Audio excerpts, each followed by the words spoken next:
the question here is about fitting your fingers in.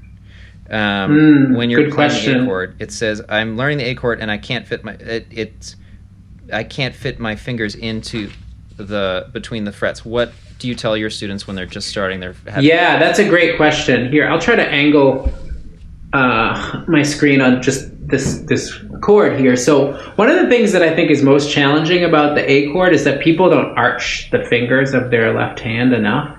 So you see this a lot, right? And then it feels like you can't fit your fingers because, you're draping your fingers across the strings rather than arching them.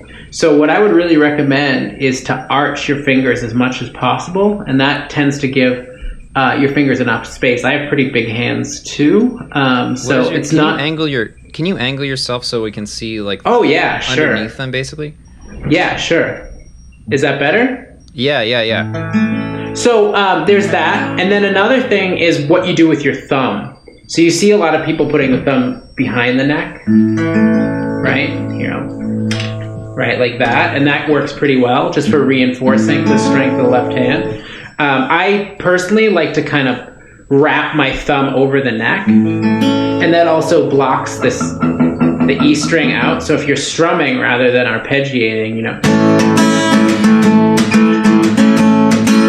I'm not getting that E sound, and if I do, it's like a blocked out sound rather than the sound of the chord itself. So that helps. Be so careful with your strumming. That's the idea?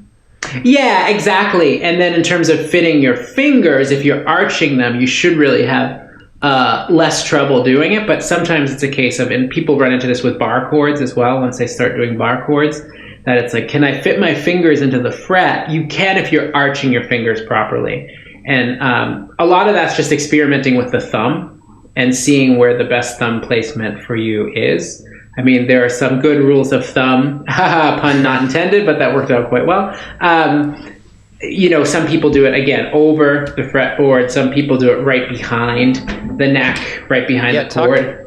That's actually a good thing, and that's a question that's come up before, is kind of in hand positioning, like, is there a reason to do one or the other?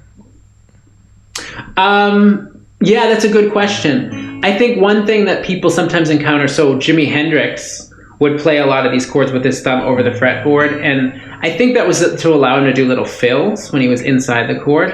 Once you feel more facility with the chord and you can do them and move more quickly. But I don't think there's necessarily a reason. It's just a sound thing and a comfort thing. What about pressure? Like when you get a different amount of leverage when you have your thumb on the back of the neck. True.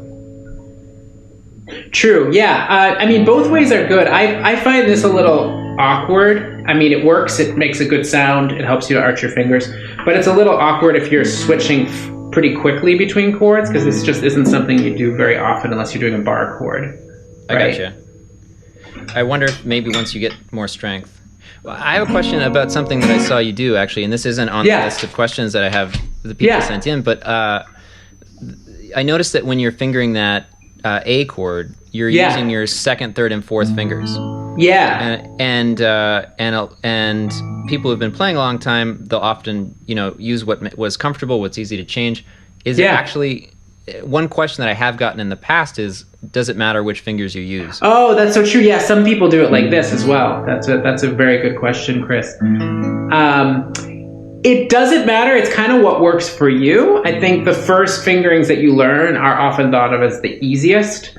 The ones that fit the most comfortably under the fingers, and therefore, you should learn it that way. But here, I'll give you another example, right? So if you're doing an open E chord, that's the voicing most people do, or the fingering most people do. So you have your index finger on the first fret of the G, you have your ring finger on the second fret of the D, you have your middle finger on the second fret of the A, and you just strum the whole thing.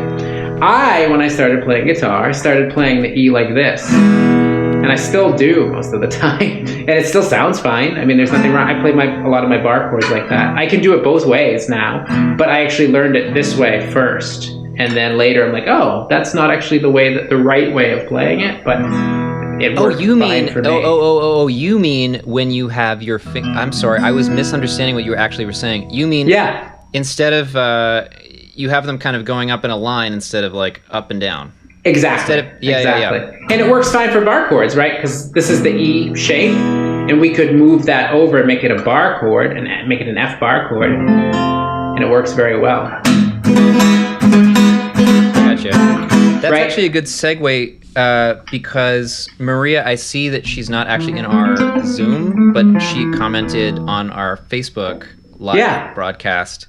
Her question that she really wanted to answer, I have actually a bunch of questions from her, which is great. We should just go through them. But the last one she asked and the one she said she wanted to make sure we got to is about bar chords. So this is what she wrote. This is what she wrote.